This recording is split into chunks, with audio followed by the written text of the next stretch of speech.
چیە پێچوانی بەشێکی زۆری هاوڵاتیان کە بەهۆی نەورۆزەوە لە گەشت و گەڕان و کەیف و خۆشییان ئەمڕۆ لە ناحەی سێ و سێنان سەر بە قەزای قەراخ لێرە مەراسیمی ماتەمینی بەڕێوە چێ چونکە ئەمڕۆ 33 ساڵ بەسەر کیمابارانکردنی ئەم ناحەیەدا تێپەڕ دەبێ کە لە ئێواری 22 سێدا لە ساڵ 1970 ڕژێمی پێشووی عێراق ئەم ناوچەیی بە چەکی کیمیایی کیماباران کرد. ئەمڕۆ مەراسیمێک بەڕێوە چێ بزانم ناوەڕۆکی مەراسیمەکە چی تێدایەوە هاوڵاتیان چی دەڵێن زانیاری زیاتر لە خۆیان وەرەگرم. قوربان سڵاو لێبێ کەمێکی دیکە مەراسیمێکی تایبەت بە 33 ساڵی کیمابارانکردنی سێوسێنان بەڕێوە دەچێت لەم مەراسیمەیە چی پێشکەشە کرێوە داواکاریەکانی ئێوە لەم مەراسیمە وەکو هاوڵاتیانی سێوسێنان چی دەبێت؟ بەڵێ طبعا مەراسیمەکە هەموو ساڵێک بەڕێوە ئەچێت ئەم ساڵیش بە بۆنەی پەتای کۆرونا و زیاتر بڵێن زۆر خەرەباڵقمان بۆن نەکردووە قەیادە هەنێ بەرپرسی حکومی و حیزبی بەشدار بن من نازانم تا ئێستا بەرپرسی حکم و حیزبیەکان چییە مەراسیمەکە ئەوەی کەوا لە خۆ بگرێت سرودی شەیدانی سێوسنانە لە هەم ناڵانی سێوسنانەوە پێشکەشەکرێت چالاکیەکی گەنجانی دەربەنی خانە لەگەڵ تاجەگوڵینە لەگەڵ ناشتنی 33 نەمان بۆ ڕۆحی باشی ئەو 33 ساڵی یادیشی مابانی سێوسنان. ئێوە چ داواکاریەکتان هەیە وەکو هاوڵاتیانی سێوسێنان کە لە 33 ساڵی کیمابارانکردنی ناحەکەتانە ئەتانەوێ بیخەنە ڕوو کە پێویستی و داواکاریە بۆ ئەم ناحەیە جێبەجێ بکەن؟ ئەوەی داواکاری ئێمەیە تەوان سێ پرۆژەی ڕاگیراو هەیە بە بۆنەی قەیانین دارایی کە بەرۆکی حکوومەتی هەرێمی کوردستانی گرتبوو کە ئەویش پرۆژەی بڵێن دووسایەتی ناو سێوسنان بوو لەگەڵ ئەم دوو باخچەی سێوسنان تا ئێستا سێوسنان باخچەی تیانە باخچەی تایە بەس هەرێک لە تاوکەری بڵێن ئیشەکە زۆری ما بڵێن تاوابێت لەگەڵ قیتاوکردنی هەنێ لە کۆڵانەکانی خانووکەنەکانی سێوسنان لەگەڵ ئاو ینی بەڕاستی کێشەی ئاو لە سێوسنانە ئێمە هەموو ساڵێک لە یادەبوونەکانە و لە سەردانەکانمانە بۆ لای بەرپرسانی حکوومەت و حیزب ئەوە ئەخینە ڕوو ئێمە کێشەی ئاومانەیە ئەی بەڕاستی کێشەی ئاو بەلای ئێمە زۆر گرنگە ئەوەی ڕاستی بێ با ئینسان حقیقت بڕای ئێمە حوزی ئاومانەیە شەبەکەی ئاومانەیە بیری ئاومان هەیە ئەو کاتێکەوە لە قیرانی داراییە بوو پارێکی بۆ دانەرا بوو زۆر بوو دیادەکانی زۆر خراپە سەر ئێمە چوینە لای بەرپرسانی حکوومەت و حیزبی پێمان وتن 12 ملیارد دینار لە بە هیچ کەسێک جێبەجێ ناکرێت وی کوا لە قۆناغی یەکەما با سێوسنان ئەو ئاوە ڕابچێتە سێوسنان 2 ملیارد دیناریەتی ئەچوو ئەی بەڕاستی و ئەجیانداوە بڵێن ئەو قارە جێبەجێ بکەن ئینشەڵڵا ئیتر ئەوە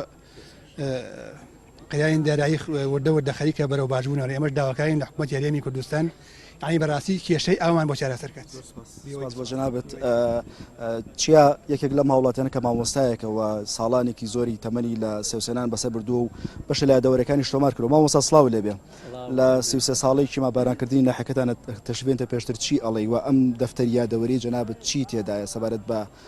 ساتی کیمابارانکردنی سێوسێنان و دوای 33 ساڵ ڕووداوە چی ئەڵێ؟ لە خەمی 33 ساڵی کیمابارانی سێوسێنان بەخێراتنی کەناڵەکەتانەکەم دیارە شەیدەکانی ئێمە و شەیدانی سەرجەم کوردستان ئەمانە مێژووی میلەتێکی هەتاهەتایی هیچی تاکتۆرێکی هینی زافکی ناتوانێت لە ناوی بەرێ چونکە ڕۆگڕیشەی کورد هەر لە سەردەمی مادەکان لە گەلێ میلەتا کۆنتر و دیێرینترە لەبەرەوە ئێمە تەبعەن لێرە بووین هەمیشە لە خزمەتی هەموو چنین توێژەکانە بووین لە شۆڕشا بووین لە گەرمی شۆڕشا خۆمان وەکو پێشمەرگە وەکو سوکاری شەهیدە بەرزەکان من خۆم لێرە لە 1970 پێش 1970 حکوومەتی ڕژێمی بەعەز دەستگا تەندروستیەکان و قوتابخانەکانیان گواستەوە لێرە ئێمە قوتابخانەکانی شۆڕشمان کردەوە بە ناوی قوتابخانەکانی شۆڕش لێرە من خۆم وەکو مامۆستایەک وەکو کادرێک وەکو خزمەتکاری مناڵانی میلەتەکەی خۆم و ئیسر هەم لە خزمەتی مناڵانی میلەتەکەی خۆمە ئەو سەردە من مامۆستای قوتابخانەکانی شۆڕش بووم و هەروەها لە شەهید پیرۆزی شەیدەکانە لێرم خۆم برینار بووم لەگەڵ شەیدە پیرۆزەکانە کە 65 قوتابی خوێندکار لەو سەردەما کە مناڵ بوو هیدی هاتنی ئەیرە بوو خزم هەمویان شەید بوون لێرە لە کاتێکا کە قوتابخانەکەمان کردەوە ئێمە لە هەموو قوتابخانەیەکە ئەو کاتە بە بڕای سەرکردایەتی مەلجەمان دروست کرد و چەندی جاتیارە کوردکوژەکان هاتوون پێش ئەوە شارمان لە خوێندکارەکان کە مناڵ بوون ئەو کاتە ئەمان خستنە ژێر مەلجەکەوە بۆیە لەم کاتە هەمیشە ئێمە ئێرە مەڵبەندی پێشمەرگە مەڵبەندی شۆڕژ لە هەر شوێنێ پێشمەرگە هات بێ ئێمە کوڕی خۆمان بووە و ئیسەر بە هەمان شێوەین بەڵام دەکەی ئێمە بەڵێ ناڵێن ئیشی بۆ نەکرا ئیشی بۆ کراوە بەس هیچ تریشی ماوەتەوا بێ ئێمە ئاومانە گەورەترین کێشە لە سوزان سەرچاوی ئاوکەیە بە هیچ شێوە ئامان بە تەنکەر ئامان بووە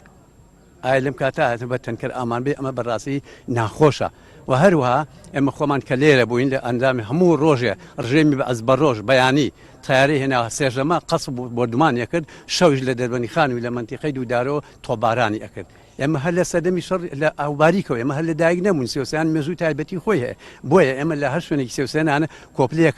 ئەڵێن سێوسێنانم بەشێک لە مێژووی وڵاتم سەنگەر سوورە لە تێکۆشان و خەباتم ئازادی کوردە و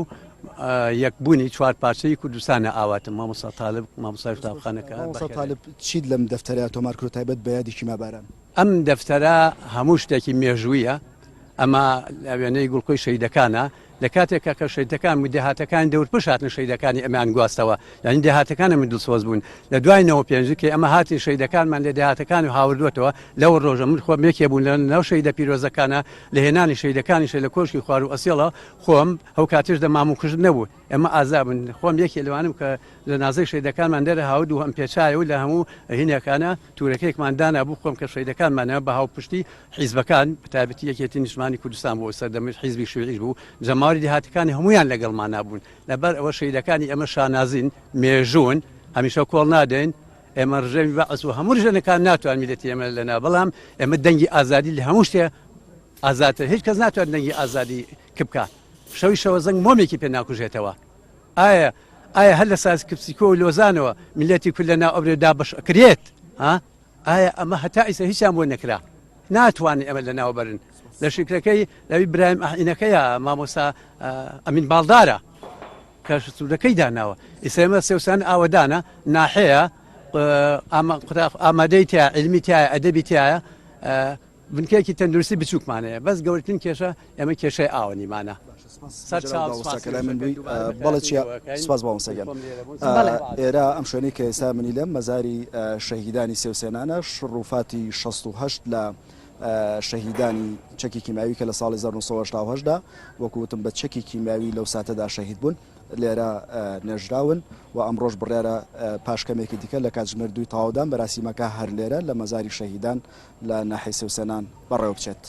بەڵێ گۆران سپاس بۆ خستنەڕووی تەواوی زانیاریەکە.